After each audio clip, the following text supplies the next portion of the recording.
All right, so Brad Paisley was here not too long ago, and Right. it was like the day that this controversy broke when he was here. The day we cured racism? Yeah.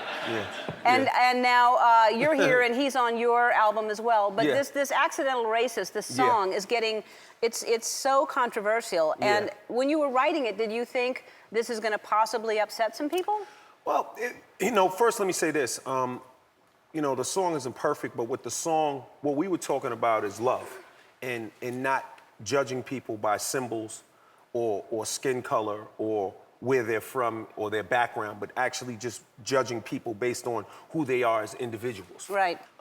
So some people didn't connect the dots, but I think ultimately it's for the best because it raises awareness about a subject that needs to be talked about. And just for the record, I think it's ludicrous and ridiculous to even think for a second that I would ever trivialize slavery. Like that's, to me, is like almost a bizarre conclusion to draw, Right. But, I think that ultimately, the majority of Americans and the majority of the people in the world realize that you want to land on the side of love.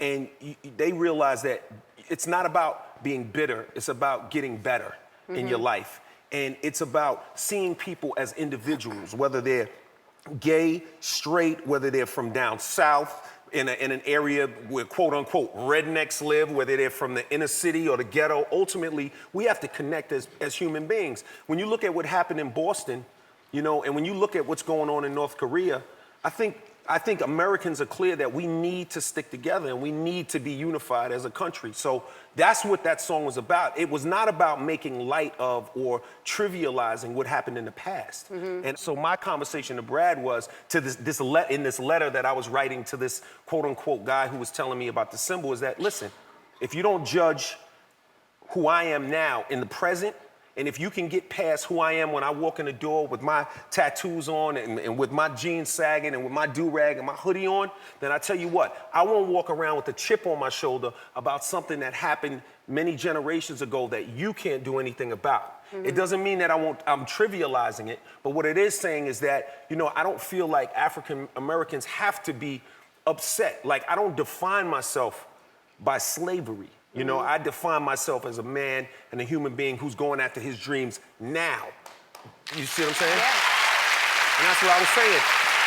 And I think, for me, I just wanted to see love and just have a real honest conversation with the guy about, being a human being first, and then an American, and then being a person with some faith. And that's what the song's about. All right. I'm so glad you got to clear that up because I think a lot of people don't understand. Yeah.